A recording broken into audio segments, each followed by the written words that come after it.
Здравствуйте! В эфире Канашской студии телевидения «Вести недели». В студии Олеся Григорьева. Город Канаш с размахом отметил праздник Масленицы. С самого утра шел мокрый снег, но несмотря на это, в городском парке культуры и отдыха устроили широкие гуляния. Люди настроились на праздничный лад и отдыхали до позднего вечера. Как это было, смотрите в нашем сюжете. С пылу с жару блинов привезла. Ешьте, люди мои, блины, они как солнышко круглые. Эй, скоморохи, дела мои плохи. Блины остывают, их есть не поспевают. Масленичные гуляния издревле считались самыми массовыми и веселыми. Этот праздник приходится на неделю до Великого поста, поэтому христиане насыщаются вкусной и калорийной пищей. Все жители города Канаша, мы сегодня выехали всех вкусно накормить. Мы сегодня прям в горячем виде печем блины перед вами, беляши жарим, печем в духовке прям горячие в сосиске тесте, жарим шашлыки с баранины, с курицы и свинины. Горячий чай мы вас сегодня угощаем. Так что всегда добро пожаловать.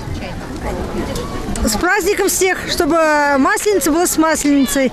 В быту считалось, что скучно отпраздновав Масленицу, человек весь год будет неудачлив. Поэтому горожане устроили себе настоящий праздник с песнями, с плясками, с вкусными блинами. Самовар, самовар, наш красавец писанный, залежал и товар, старые толысые. Самовар, самовар, наш красавец писанный, залежал и товар, старые толысые. От имени руководства города, депутатского корпуса горожан поздравили Валерий Чернов и Виталий Иванов. Уважаемые горожане, гости, сегодня у нас прощенное воскресенье. Если кто-то когда-то обидел друг друга словом, поступком, делом, давайте простим друг друга. Ну и, конечно же, от всей души поздравляю вас с Масленицей, с приходом весны. Всегда поднимается настроение, на душе становится легко и весело. Мы полны оптимизма и бодрости. Пусть это настроение сохранится на целый год, чтобы масленичная сытость и богатство навсегда поселятся в ваши дома. Мир и согласие царят в ваших семьях.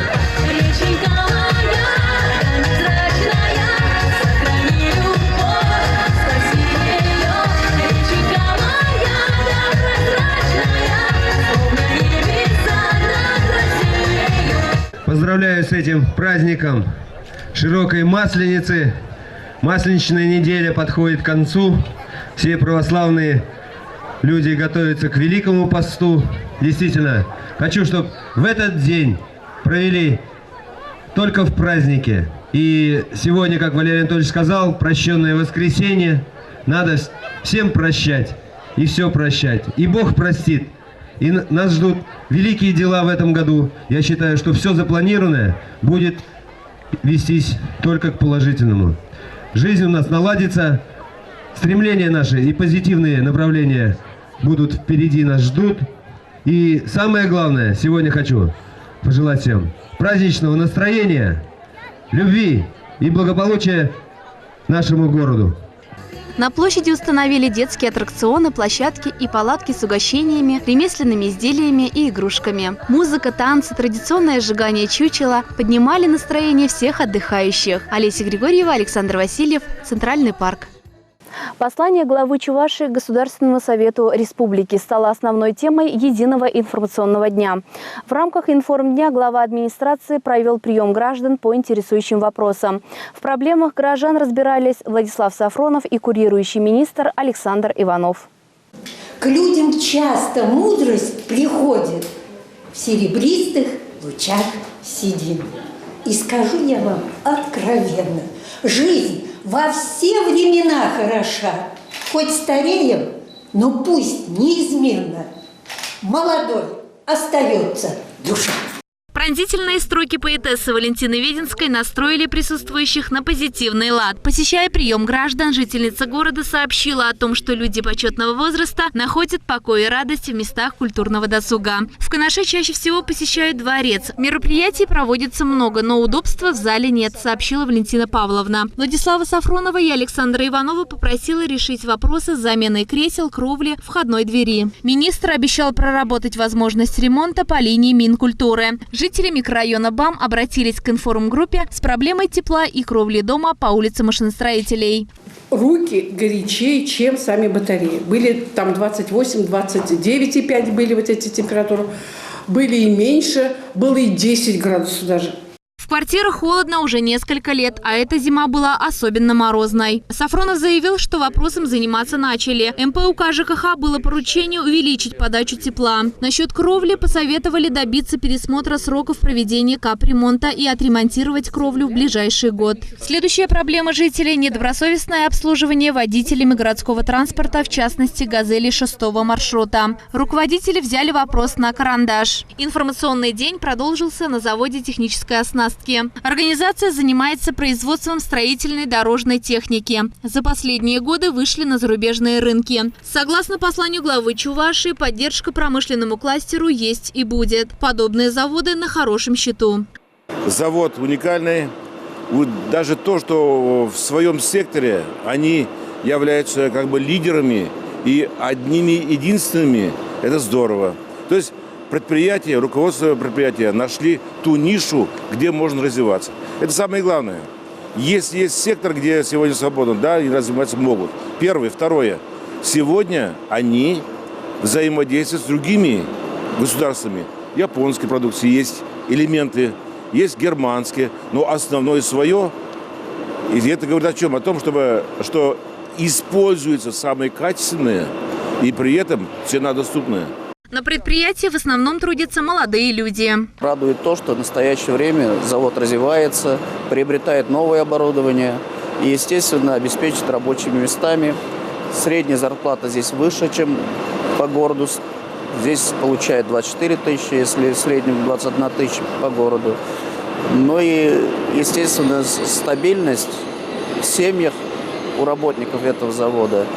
И другая миссия – обеспечение теплом микрорайона. Хотя она тяжелая миссия для завода, но все-таки благодарен за то, что они этим занимаются. Пожелаю заводу процветания. Подобного рода техника очень востребована. В сборке стараются использовать детали российского производства. Это мозаично-шлифовальные машины, резчики швов, резчики кровли, а также виброплиты, которые используют строители при ремонте дорог, при закладке фундамента и так далее. Наша продукция очень востребована. Мы являемся лидерами в этом секторе производства. Но основной конкурент для нас – это Китай. Но Китай мы тоже постепенно пытаемся вытеснять, и у нас это получается. Всего модельный ряд состоит где-то 35 моделей выпускаемой техники. Значит, продается она по всей России. У нас сеть торговых домов, дилерских центров. А также в ближнем зарубежье это у нас торговый дом имеется в Беларуси, а также в Казахстане. Здесь работают более 80 человек. На встрече говорили об основных моментах послания, социально-экономическом развитии города, пенсионном законодательстве. Руководители ответили на вопросы. Олеся Григорьева, Евгений Назаров, Вести. О мерах социальной поддержки отдельных категорий граждан говорили в ходе круглого стола в администрации города. На встречу прибыл министр труда Чувашии Сергей Дмитриев. Кто же особо нуждается в социальной защите, в следующем сюжете. На встречу пригласили представителей общественных организаций и ветеранов, людей с ограниченными возможностями. Министр в своем выступлении отметил основные моменты соцподдержки нуждающимся, наметил планы и задачи на текущий год. Основной упор делается на защиту инвалидов и пожилых людей. Что касается пособия на инвалидность, в январе многие не получили выплаты на возмещение затрат ЖКХ. Если имеется задолженность, эти средства на счет перечисляться не будут. В республике оказывается помощь детям и семьям, оказавшимся в трудной жизненной ситуации. В городе Канаше создаются комфортные условия для жизни населения. Для этого и запланирована реализация программы моногородов. Но в целом по городу у нас получили 13 300 получателей различных помощи на сумму 194,5 миллиона рублей. Тоже не маленькая сумма. И кажется, вот вроде бы немногие получают. Получается, почти 1/3 граждан наших пособий получают. По миграции, если сказать, вот, то, что в городе мы делаем сейчас, это то, что люди уезжают, не только наша беда, это поняли на уровне правительства Российской Федерации, оценили. И вот почему нас, например, включили в программу развития моноградов, потому что посчитали и поняли, что если ничего не делать, к 1940 году 80% городов не станет. Только созданием рабочих мест города не спасти. Надо создавать комфортные условия для жителей, в том числе и тех, которые получают пособие.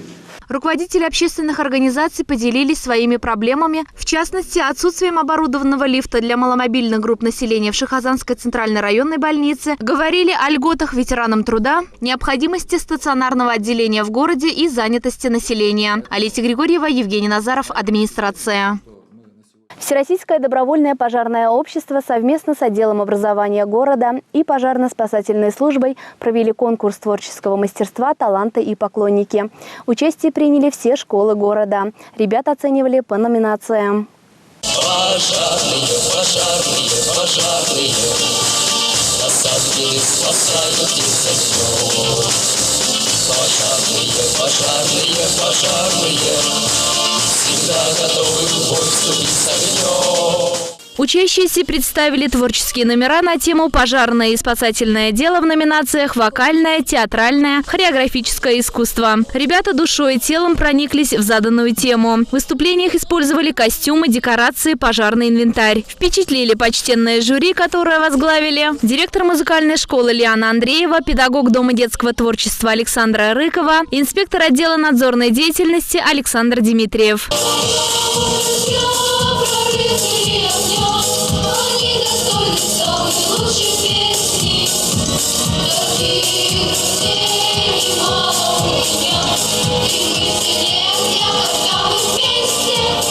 Зрителями стали педагоги, учащиеся жители города, представители пожарной службы. Такие мероприятия почаще надо проводить и в городе, и в Канарском районе.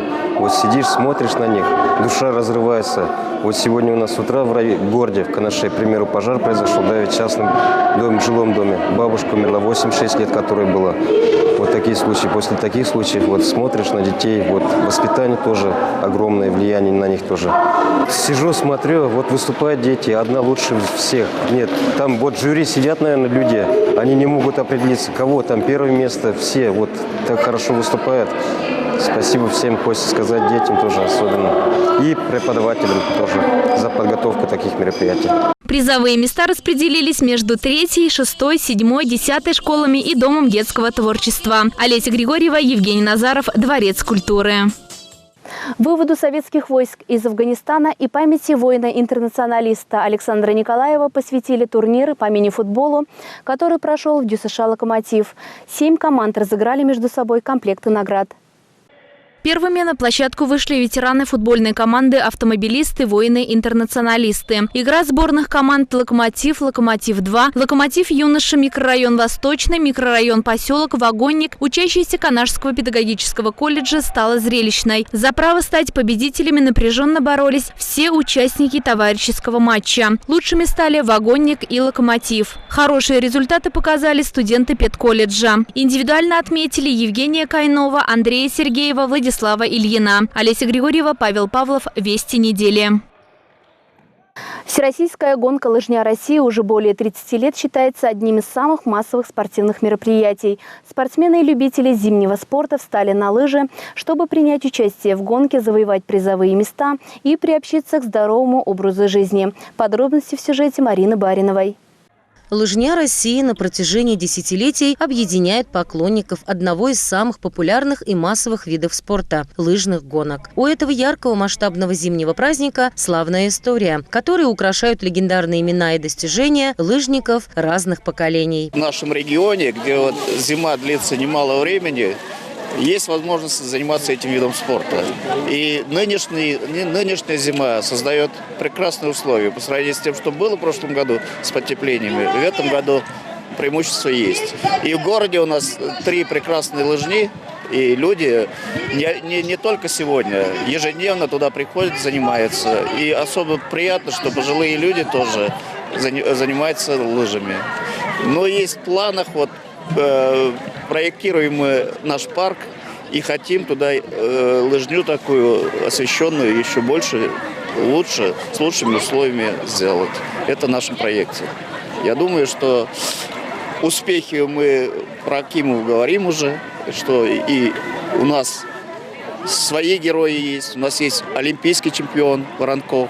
Я думаю, что они еще растут, вырастут и прославят Канаш наши лыжники. Наряду с любителями, чей возраст колеблется от 12 до 70 лет, на старт традиционно выходят спортсмены-профессионалы, олимпийские чемпионы и ветераны спорта. Ровно в полдень начальник отдела физической культуры и спорта администрации города Канаша Искандер Мингалеев торжественно дал старт 35-й открытой всероссийской массовой лыжной гонке «Лыжня России-2017». Наши спортсмены, именно лыжный вид спорта, раньше классики ходили и свободный ход, были известны, победителями становились. Почему? Потому что массовость, вот это движение, как способствует тому, чтобы среди большого количества выбрать сильнейших. Все хотят, все могут, немного, не нужно много, а конкретно желание. А не став на лыжню, никогда не поймешь, какие у тебя способности. Нужно обязательно.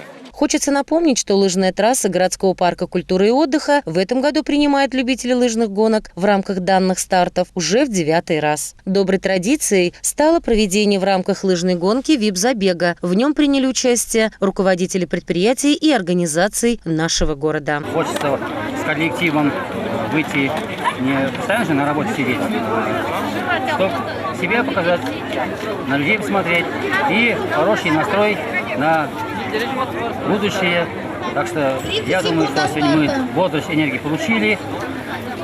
Погода прекрасная. Как характеризуете вообще сегодняшнее мероприятие? Сегодняшнее мероприятие, я думаю, сегодня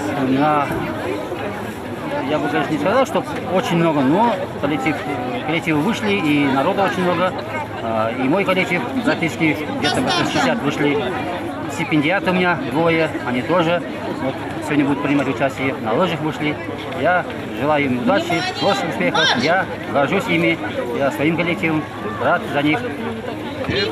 Пусть им сопутствует удача. Затем соревнования прошли среди школьников, студентов и работников трудовых коллективов. Все они смогли испытать свои возможности в массовом забеге и побороться за главные награды соревновательной части. Справочно хочется отметить, что за период проведения лыжни России в городе Канаше ее участниками стали более 4500 человек, из которых 3768 преодолели официальные дистанции всероссийской массовой лыжной гонки. По окончанию соревнований состоялась церемония награждения. Все победители и призеры получили медали, почетные грамоты и памятные подарки.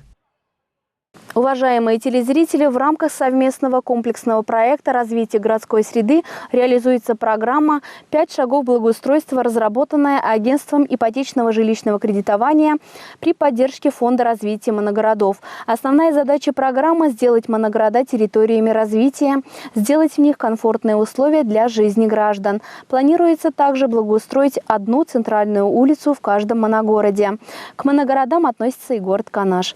Уважаемые канашцы, теперь вы имеете возможность определить центральную улицу Канаша и предложить идеи по ее улучшению. На сайте, который вы видите на экранах, запущено голосование по определению главной улицы нашего города. Активнее подключайтесь в процесс голосования и вовлекайте других горожан. На этом наш выпуск завершен. Удачной вам недели. До свидания.